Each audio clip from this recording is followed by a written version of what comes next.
Tonight, long-term care staff feeling the strain from a deluge of COVID-19 cases. And it's really hard to staff up homes and attract people to come into work, literally in a war zone. More than 100 long-term care homes facing outbreaks in Ontario with no relief in sight. And this is on a matter which is fundamental to the future of environmental stewardship in the province of Ontario. A resignation letter from the chair of the province's Greenbelt Council led to 6 others following suit. Plus, shopping local, no matter what time of year it is, we're always pushing that message. A local organization trying to spark more interest in small businesses in Toronto as they try to stay afloat. This is CBC Late Night News.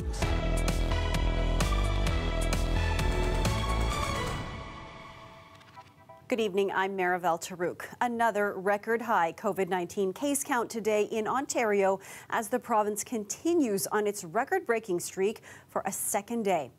A total of 1,924 new cases were reported. About 3/4 of those are from the GTA. Toronto reporting 568 cases. Peel region coming in at 477 and York region at 249. Hospitalizations continuing to put a strain on the healthcare system with 701 patients in hospital due to the virus. And of those, 204 are in intensive care units and 109 are using ventilators. The province also reporting 15 more deaths, and among those, more than half were residents in long-term care. Ontario is also leading the country in the number of outbreaks in those homes. As Talia Ricci reports, the toll it's taking isn't just on the sick, but also on those who care for them. Long-term care staff in Hamilton this weekend say they don't know how much more they can take. It's nerve-wracking every day going in and having to deal with everything. As case counts continue to break records, more than 100 long-term care homes are facing outbreaks. One home so overwhelmed, a housekeeper is handling the dead. I see a lot because I help out wherever help is needed. So I'll go get the gurney, go up and get the deceased, and then bring them down and outside to the funeral home. This second wave is going to be a long, slow march with, sadly, maybe an equal number of deaths of what we saw in the first wave. Here at Westside Long-Term Care Home in Toronto, there are 81 residents and 50 staff members with active cases of COVID-19. Revera, which runs the home, had volunteer experts conduct an internal review set to be released tomorrow. To protect residents, those experts are recommending widespread daily testing. If they are not being tested, the risk of them unknowingly bringing disease into the home during a time when they're infected but asymptomatic is, it's high. The federal government promised $1 billion to improve infection control in Canada's long-term care homes, but that comes over the next 3 years.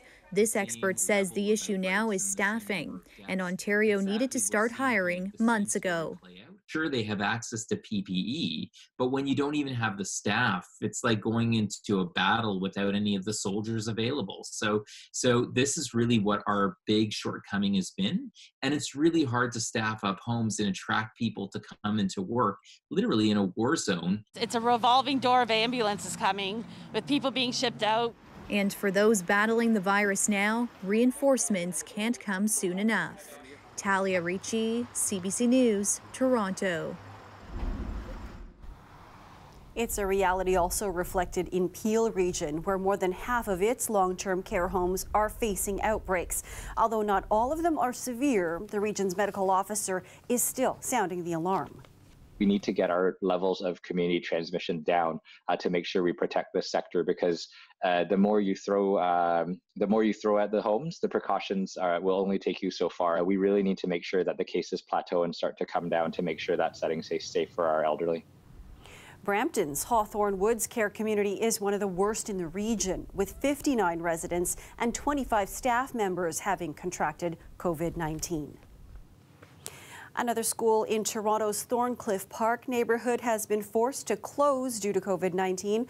All students and staff at Fraser Mustard Early Learning Academy have been dismissed until at least Monday, December 14th. The board says there are currently 7 cases of COVID-19 among students at the school. A letter sent out to parents said, quote, Toronto Public Health, which has been investigating these cases, is now advising that all students and staff be dismissed from the school to allow more time to continue their investigation. We will share more information once we have a date for students and staff to return to school. The letter goes on to say TPH has made a referral for school-wide testing, and we continue to provide any new information as soon as we receive it. Toronto police are investigating the city's 67th homicide this year. Officers say a man was killed after a verbal altercation turned violent yesterday. The initial information that we received that there was 2 men in a verbal argument. The verbal argument then escalated to a physical fight. Unfortunately, one of the men was knocked unconscious and as a result was transported to hospital in critical condition. Unfortunately, I've been notified by our homicide unit as of today, this afternoon. That man succumbed to his injuries. Police have arrested and charged 30-year-old Marlon Davis with second-degree murder. Anyone with information is asked to contact police. The chair of the Ontario government's Greenbelt Council has stepped down in protest of proposed changes that he says will be detrimental to environmental protections. David Crombie and other environmental groups have expressed concerns surrounding amendments that were part of the omnibus budget bill tabled last month by the Ford government. And after Crombie's resignation last night, 6 other members followed in his footsteps today. Angelina King has more. This is on a matter which is fundamental to the future of environmental stewardship in the province of Ontario.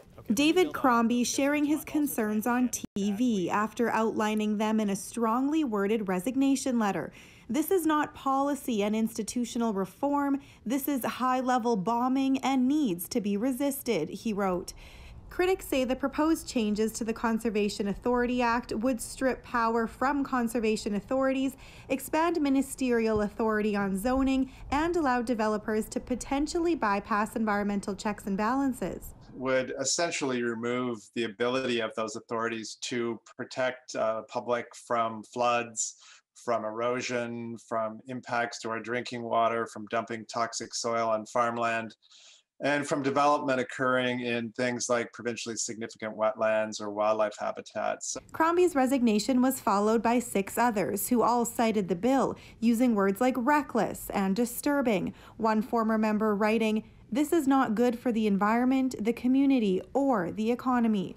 Crombie says prior to the resignations, the Greenbelt Council asked the minister who oversees it that the changes be removed. I've been incredibly frustrated with this disconnect between not wanting to work with me on a plan. I made it very clear. I wanted a plan to grow the quantity and quality of the Greenbelt. Minister Clark says protections are still in place and the changes don't apply to lands within the Greenbelt. I want to make it very clear that the discussions around the minister's zoning order, protect the Greenbelt. So those measures were put in place. But Crombie says the lands are all linked.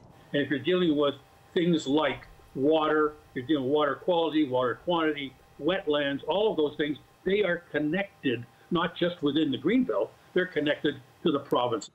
After the 7 resignations, only about half of the Greenbelt Council remains, and Minister Clark says he's already recruiting new members. Angelina King, CBC News, Toronto. COVID-19 vaccines could begin arriving in Canada within 24 hours of approval. That was the message today from a top executive with BioNTech. It's partnered with Pfizer in producing the first vaccine to come before Canadian regulators. Certainly from the discussions that we've had, Canada is in a good position to approve the vaccine shortly. Merritt made the comments speaking on CBC's Rosemary Barton Live. Health Canada is expected to approve the vaccine sometime this week. Well, December 6th is a date that resonates in Canadian history. It was on that day in 1989 that a gunman targeting women opened fire at Montreal's École Polytechnique. The 14 women were killed and they were remembered this morning in Montreal, where wreaths were placed below a memorial plaque. The pandemic has forced smaller commemorations than in previous years. Some memorials were streamed online.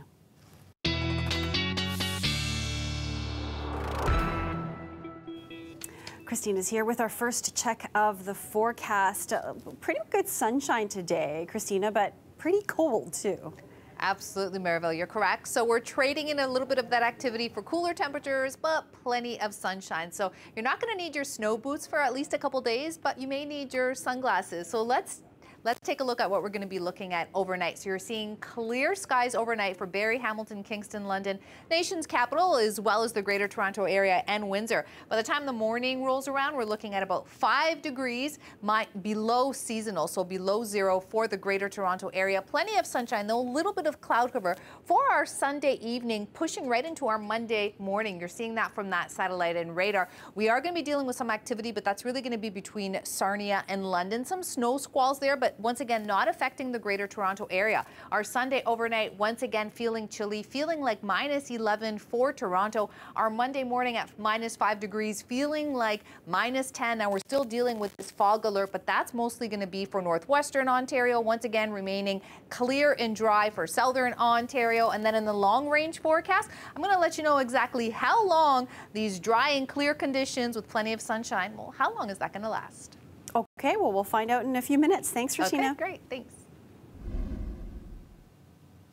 The LCBO is putting a hold on its partnership with Skip the Dishes after the province intervened today. The partnership was announced Friday and would have allowed alcohol to be delivered to your doorstep through the Canadian delivery app. The province said they stepped in to show support for restaurants that have been relying on alcohol sales to survive. Skip the Dishes says they respect the decision of the provincial government.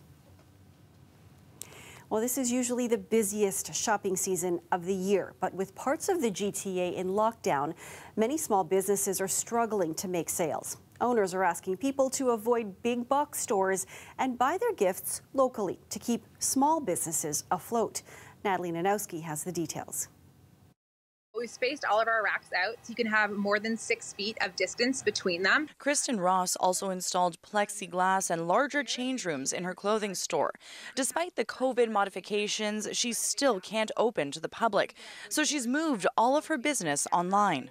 It does take a lot. It takes a lot of online orders to kind of get what we would with foot traffic, especially at the holiday season and fall, like the busiest time of year for shopping. Businesses have had to pivot to make it through another lockdown in Toronto and Peel region.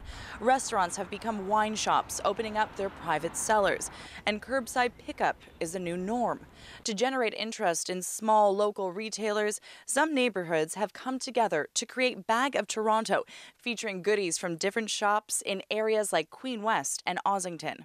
We really wanted to be able to support our member businesses, shopping local, no matter what time of year it is. We're always pushing that message. The program has done so well that the bags are sold out. It certainly helps the businesses have an extra source of revenue. They're being more they're becoming more known around the city because they're a part of the program.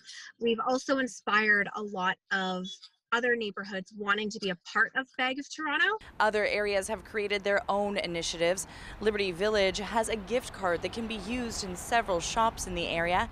Some businesses say the extra push and promotion to stay local is helping. I've never seen this much support in the 23 years I've been in business.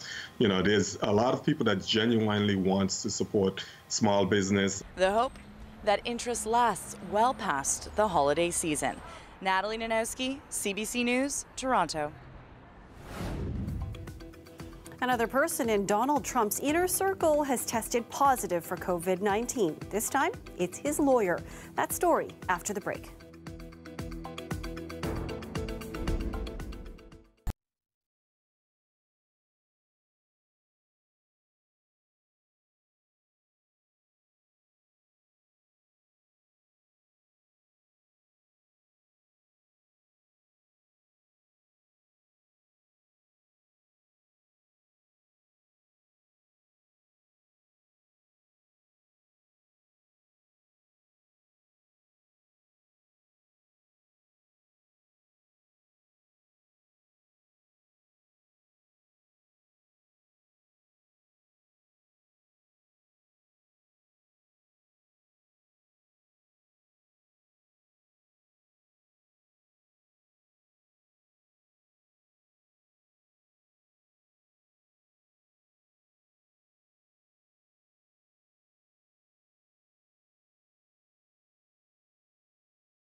Another member of Donald Trump's inner circle has contracted COVID-19. The U.S. president says his lawyer, Rudy Giuliani, has tested positive for the virus. Giuliani has been crossing the country in efforts to overturn results from the presidential election. Susan Ormiston has the story. This was Thursday in Atlanta. No mask, no distancing, disregarding public health advice. Imagine Trump supporter Bill White here wondering if this hug with Rudy was worth it. Here it is. Or the selfie. Or the meet and greets with hundreds of people Rudy Giuliani has been close to in the last week, mostly maskless. Networks don't get to decide elections. Courts do. The president's lawyer and chief defender has been popping up at multiple hearings in at least 4 states, spreading claims about rigged elections and maybe something more. Trump broke the news late today, saying his friend tested positive using the pejorative China virus. Get better soon, Rudy. We'll carry on. Before his turn with Trump, Giuliani was best known as the mayor of New York at the time of the 9/11 attacks. He's 76 and today was admitted to Georgetown University Hospital in Washington in the same week which saw over 1 million new COVID-19 cases in the U.S. It's not so surprising, perhaps, that he got COVID. It's that it took this long. His son tested positive 2 weeks ago as Giuliani sweated his way through a packed news conference. Did you all watch My Cousin Vinny? Loyal and unswerving, he has been tirelessly propping up Trump's presidency. They're the ones who have the Up until this morning on Fox News, where he appeared healthy, speaking to the millions of Americans who still believe this election was stolen, which is unproven in any court so far. It's a disturbing pattern. More than 40 in Trump's inner circle have now contracted the virus. And the pandemic spread is worse now than it was in the spring. The CDC recently urged all Americans to wear masks indoors. It's obvious some are disregarding that advice. Susan Ormiston, CBC News, Washington. Well, how do you host a fabulous virtual holiday party? These ladies have the answer, and we'll share it with you coming up.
I think we got a lot in. Come on, man. We gotta go, man.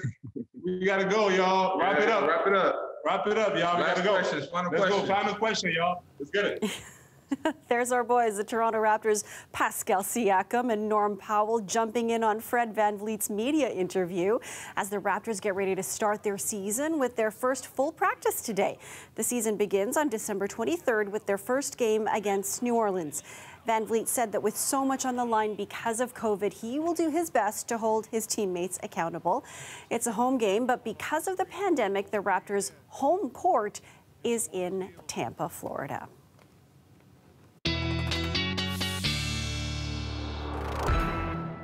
So they're missing out, Christina, the Raptors are, on this really beautiful pre-winter weather we're getting. Absolutely. I don't know, maybe I would perhaps like to be in Tampa right now as well. Yeah, or at least trade for their temperatures. Whatever the case, go Raptors go, right? Yes, exactly. All right, so earlier we talked about it getting colder, and then your Sunday overnight, it is going to feel colder. Pre-dawn Monday, we're going to start to feel this cold Arctic air really sink south, so it is going to feel a lot cooler for the next few days. We are going to remain dry. Our Monday, our afternoon high, -1 degrees, not too bad. Greater Toronto area, plenty of sunshine. Southwestern Ontario at 3 degrees. Sault Ste. Marie, plenty of sunshine at 1 degree there. Now your Monday overnight, check this out. It starts to get a lot colder, so -8 degrees for Toronto. And then your Tuesday, plenty of sunshine. 1 above 0 for Toronto, 1 above 0 for Sault Ste. Marie, Northwestern Ontario, 4 degrees for Thunder Bay.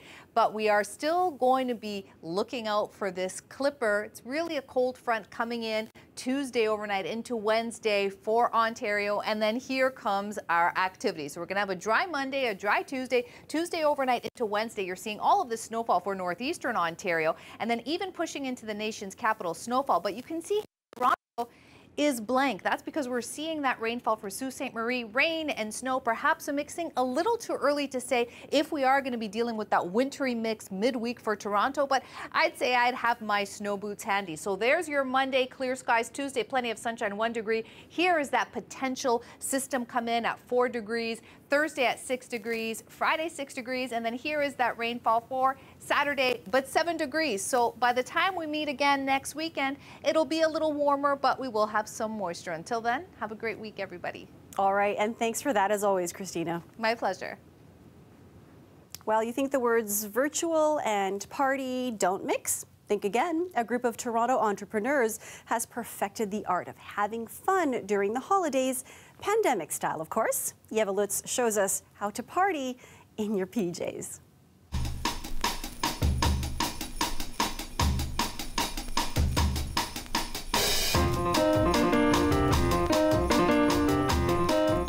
Kind of like stripping back what we're used to with like boring Zoom meetings and taking this up a notch and kind of creating this experience that people can kind of enjoy with their loved ones and with their colleagues. Welcome, welcome. How's everyone feeling tonight? Drop me an emoji. Let me know how y'all doing. So obviously December is usually a time of celebrating with our colleagues, with our friends and family. And so obviously with things looking a bit different this year, I thought we could still recreate this experience for people. And so I had the thought that I would love to collaborate with other local businesses to recreate and mimic the experience of having a holiday party, but at home and safely. This is sort of like a sample kit that you would get. All you need is really just a lemon. I have this beautiful little jar of apricot jam because we're going to make a smoked apricot hot toddy, and it's super delicious. You don't need fancy bar tools. You only need to use your creativity and things you have around the kitchen. What are the elements needed to make a virtual party really great? When I talk to individuals that are wanting to host events, I always ask them to think about as many senses that you can engage with your audience, because that's how they're going to feel connected to the experience that you're putting on. Is as much senses that you can stimulate without overwhelming them is really important. When I paint on my non-dominant hand, if I'm just holding the brush like this, I would push up and I would actually just move my finger. Since the first lockdown, I essentially went virtual and I literally opened up both of my client books and I walked everybody through how to take off their shellacs, how to take off their dip manicures, how to take off acrylic nails, and to do it in a way that's actually safe. Bottom of your deck, you have the Chariot card. And the Chariot is this vehicle for success. I felt like even though we're not in the same room and we're talking to each other over laptops, that you were finding a way to genuinely connect with me. For me, this is a way to connect really deeply, really quickly with someone. And the most beautiful part is, I feel like once we enter this Zoom room where we're doing an uplifting tarot reading, we both drop it. We drop it all and we show up as ourselves. It's a really vulnerable space. And there's just this instant connection. I think this whole lockdown now in the second one is really forcing us to get creative with how we can connect with others and looking beyond, like a Zoom meeting and we just kind of sit there and give each other an update. But it's like, how can we elevate this to not just be an event, but to be more of an experience of how we can, connect with others, but also have a bit of fun, because everyone, I think, is craving that, those times and those moments of connection when it's really hard to do that right now. Real creative power there. I love it. And that's our show for you tonight. Thank you for watching. We're going to leave you with a look at some of the festive lights set up in Toronto's Yorkville neighborhood. Have a great night, everyone, and stay safe.